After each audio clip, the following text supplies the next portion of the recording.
Hi everyone, and a very warm welcome to you all at this messy church just after Christmas. I hope you had a lovely time, and we are delighted to welcome you today as well. A long time ago, there lived a man called Simeon and a woman called Anna. Simeon was waiting for something. He had been waiting a long time for this something. It was something God had promised to him. The promise was that Simeon would meet a very special person, but it had not happened yet. Simeon has been waiting for months and for years, and he was getting very old. But he still thought God would keep his promise, and one day Simeon would meet the special person. Anna knew about this promise too, and she waited to see what God would do. Have you ever had to wait a long time for a promise that someone made to you? How did it feel as you waited and waited? Were you patient? Were you excited? Were you sure the promise would be kept? Simeon and Anna grew older and older, and they were still waiting. But God had promised, and Simeon was sure God would keep the promise. One day Simeon had a nudge from God, and I wonder how he felt it, how he knew it was God. Maybe he was not sure, but he got up anyway and went to the temple to pray. And when he got there, he met a young couple who had brought their new baby boy to be dedicated to God. And when Simeon saw the baby, that was when he knew God's promise was finally happening. Simeon got talking to the new mum and dad. Their names were Mary and Joseph, and their son was Jesus, still only a week old, a tiny little baby. Simeon took little Jesus in his arms, and he knew this was the special person that God had promised Simeon would meet. Mary and Joseph got a big surprise when Simeon told them that their son would grow up to do amazing things and teach others about God. Just then, in came Anna. Had God given her a nudge too, do you think? She was so happy and told everyone more about what Jesus would do when he grew up. Simeon and Anna had to wait a long time for that day. They had to wait until they were very old before Simeon held Jesus in his arms and Anna could talk about him. They were so happy, and Simeon said, "I can die in peace now," because God had kept the promise and Simeon had met the special person, Jesus. We're now going to have the craft, and the craft has been prepared to you by Barbara.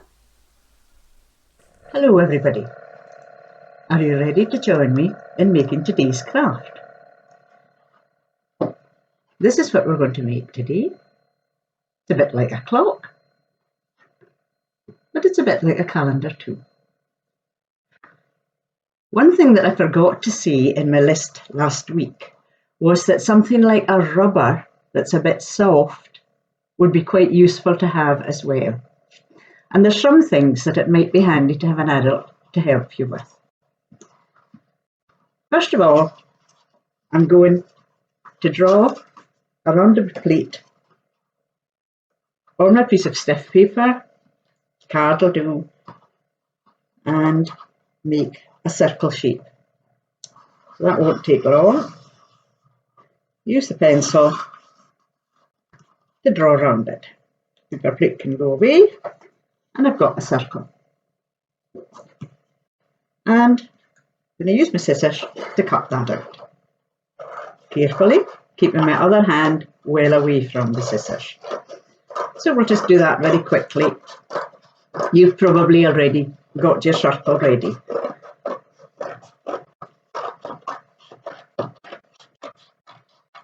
I had a problem with the recording last night, so I'm having to do another one. Not very good with technology. Now, we'll need that a bit later, so we won't put it totally away. Next thing we have to do with a circle is find where the middle is. So, pencil again, and just put a dot in the middle of the circle.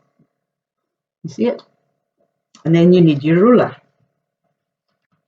You take the ruler, I've got a clear one, you can't see it very easily, and line up your ruler going through the circle and draw a line from edge to edge. Just like that. Ruler again.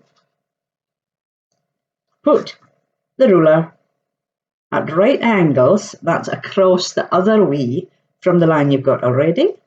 And again, going through the centre circle. Hold the ruler down firmly so it doesn't slip and draw another line. You've divided it into quarters. Next, on this line here, make a mark about 1/3 of the way along and again about another 1/3 of the way along. So just judge it as well as you can. It doesn't have to be exact. If you've got a maths whiz who's fussy in your family, they might want to measure it out with a protractor or something. I'm not going to bother. You don't have to either. Now, take the ruler again, line it up with one of the marks and with the circle, the little dot in the centre, and draw from edge to edge right through the middle, like that. And again with the other one, right through the middle to the other side. We've got a couple of lines to draw now. So again, this one's got no marks on, about 1/3 of the way along and about 1/3 of the way along. Make your marks at the edge and draw with your ruler from the edge, the mark, through the middle to the other side, and again the last one there. So there's what you've got. You've divided up your circle into 12. They're not exactly the same, but it doesn't matter. Right. Next thing is you need to get the rubber or something soft, put it right under the circle, you can feel it with your finger, and take a sharp point. This is where you'll need an adult to help you. I'm going to use this bit of my scissors because it's quite sharp. And holding it carefully, keeping your fingers well away from the scissors, make a hole, push it through into the rubber or sponge or whatever you're using, and turn it round a wee bit until you've got a hole. I'm going to make the hole just a little bit bigger.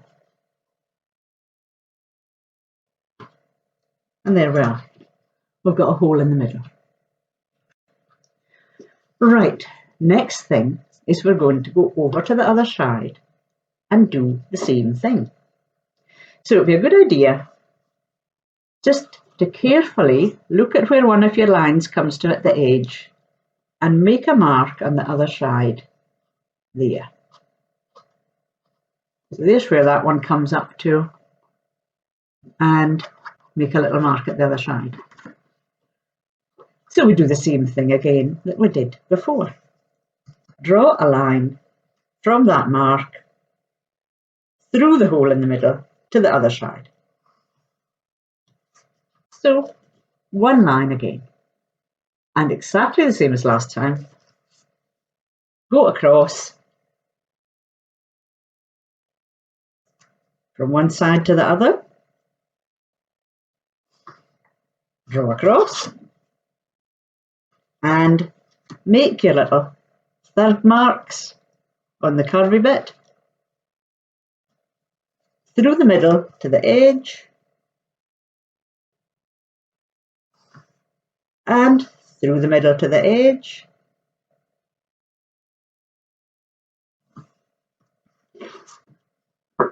and just the last two lines to do now. make your third marks, and again line them up with the middle and your ruler right to the edge and right to the edge. So both sides with your 12 sections and a hole in the middle.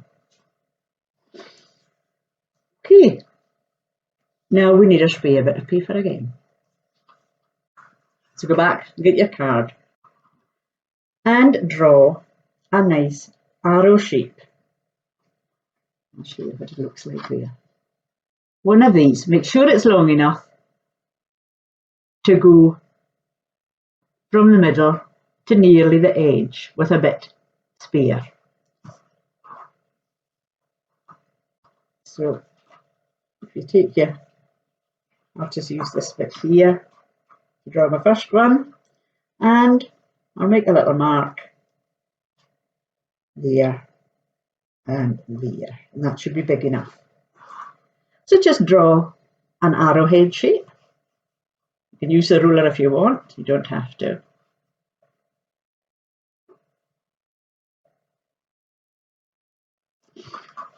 Arrowhead shape like that. Okay. And then use your ruler for the next bit because it'll look nicer. So straight down one side and straight down the other side. Make sure you make it long enough because you can always cut off the bottom bit if it's too long. And a little line across. And you've got your first arrow pointer. So you need to take your scissors now and cut that out. So I'll just cut there first to make it easier. And cut across. That's a spare bit there. Cut up the long side, one long side. And a little snip across there. Up the triangle-y bit. Down the triangle-y bit there. Across to where the long line goes. And down to the bottom. In fact, it might be easier to go up to the top. So cutting up along the straight line that you drew. And you've got your pointer. I'll just check it for length against there, and that's a good length because there's plenty of space to put the split pin in. But we don't just need one of these, we need two. So use this one as a template to draw your other one. There's not enough space there, put that bit aside, and I'll draw it at the edge there so that I still have a nice bit of card that I can use for something else. We don't want to waste paper. So holding the pointer down firmly so that it doesn't slip, hold it down with one hand, and with your pencil, I'm left-handed, so draw around that pointer, carefully holding it down.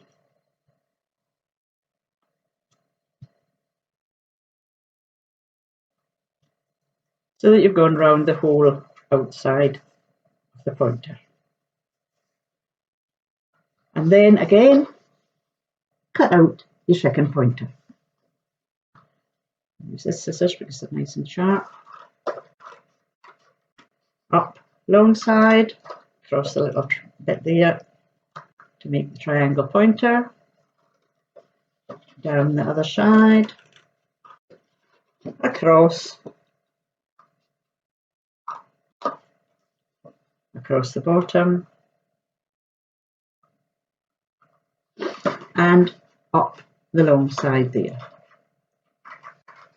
Up that side to the top. So now I've got two pointers. Set aside my spare paper and my scissors. Next thing that I need is my two split pins. You can see why they're called split pins, because they open up. This bit's a bit tricky, so it might be a good idea to have a wee bit of help. So I'll take my rubber again and my pointy scissors and make a little hole near the bottom and right in the middle, so that I've got a hole. You see it there, and do the same with the other pointer, near the bottom and in the middle. Just make the hole a little bit bigger to make it easier for the split pin to go through. And there we are. So just set aside your split pins and pointers for a little minute, because we're going to turn one side into a clock face and the other side into a calendar. This is where you'll need your felt tip pins.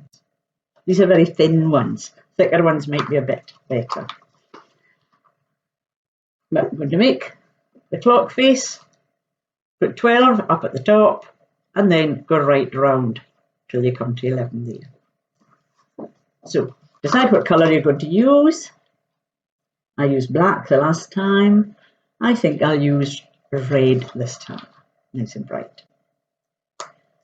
So starting up at 1, put 12. Right up at the top. You can change colours as you go round if you like, or you can use the same colour. I'm just going to keep to red all the way around.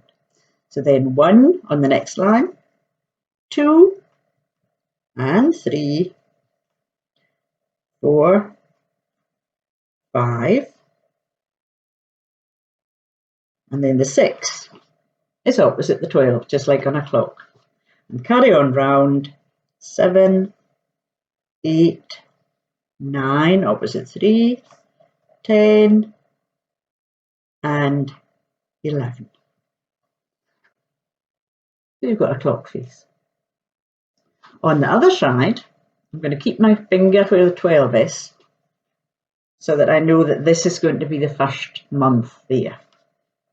And I'm just going to write the names of the months in the spaces this time, not on the lines. So I'm going to start off with winter. And at this side of my line, I'm going to put the month that we're in, which is December.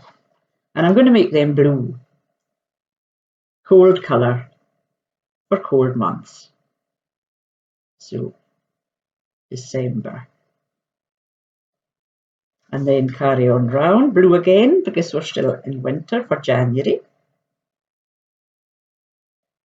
If you're not sure, somebody will help you with the spelling, I'm sure. December, January, and then blue again for February. We sometimes get snow in February.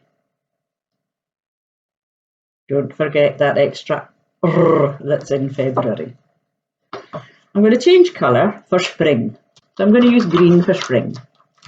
And the spring months that we're going to put in are March. These are shorter to write. April.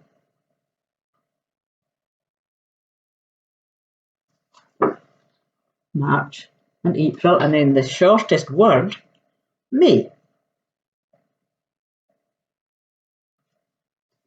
March, April and May, the spring months. For summer, I'm going to have a nice hot colour, so I'm going to go back to my red one, and after May comes June, and then the other J one, July. June and July, and then August. The months that you usually go back to school. And then we're into autumn before we get, so I'm going to use autumn colours. Sometimes we get orangey coloured leaves on the trees, not so much up here in Orkney. So after August comes September,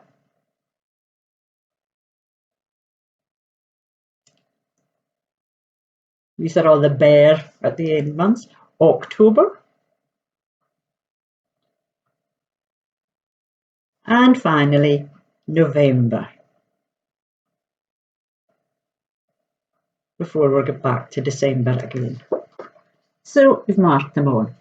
Later on, you might want to draw little pictures for the different months.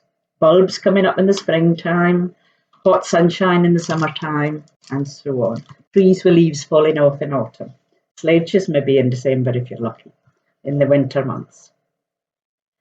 Back to our split pins and our adders. You can see on the one that I've finished that I've put a pattern on my pointer. Makes it easier to see. You could colour it all in if you like. It's up to you. So, push the split pin through the hole and then push it through the middle of the circle. Set it down and carefully open up the split pin. Okay, so you've got one pointer. And then at the other side, and this is where it gets a bit tricky, take your split pin and your pointer, push it through again, and you might need a bit of help to get this one in. So wiggle it around until you can get it pushed through, and you'll need to move this pointer out of the way a little bit. You can see where it's coming through there, and I'll just take the pin, open it up, and I'll need to wiggle this one out of the way until I can get it put down. I'll put it over that way and just wiggle it out of the way a wee bit until you get it opened up. And lay it as flat as you can. So there you are. You've got your calendar and your clock. In the story today, you heard about Simeon and Anna, and about Simeon and Anna's long, long wait for something that God had said was going to happen. So they had been waiting and waiting and waiting a long, long time for God's promise. So when they first started waiting, they probably started counting minutes, 5, 10, 15, and so on. Maybe then they started counting hours, 1 hour, 2 hours, 3 hours, right round a whole day. And after days, they maybe started months. December, January, February, right round to a whole year. But then they counted years. They had a long, long wait for God's promise. You've had a wait this last month. I'm sure some of you had Advent calendars. Because up until Christmas Eve, we had the season of Advent. Some of you might have watched some of the Advent reflections on the computer and seen all the different ones. I watched the last one today, which came from Shapinsay. And they were really interesting to see. But if you had an Advent calendar, you would have had to open one window at a time. And you would have had to wait and be patient until you got up to the last one. And then it was Christmas Eve and Christmas Day. And we waited for Christmas Day to celebrate Jesus' birth. Simeon and Anna had a much longer wait than that. But when Mary and Joseph finally came to see them and put the baby Jesus in Simeon's arms, they reckoned that the long wait was worth it. Jesus had come. You can use your calendar or your clock for different things. Mum might say, we're going out in 2 hours' time. You think, okay, so I've got to wait there. You might have to wait for a few months for something to happen. We're in December now. Last December, I was down beside my family in Oxford. And since then, I've waited all these months and all these months and all these months, and I've never seen them. So I don't know how many months I'll have to wait. Maybe March, maybe not, maybe longer. So I'm going to have to be patient as well. But you can have some fun colouring in your calendar and deciding what you're going to wait for, what you're looking forward to. I hope you had a happy Christmas, everybody, and that you have some fun now in the holidays. Thank you for watching. Bye. Now we are going to finish with a beautiful carol that you all well know, I'm sure, and some of you maybe took part in preparing it. Let's sing Away in a Manger.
May the grace of God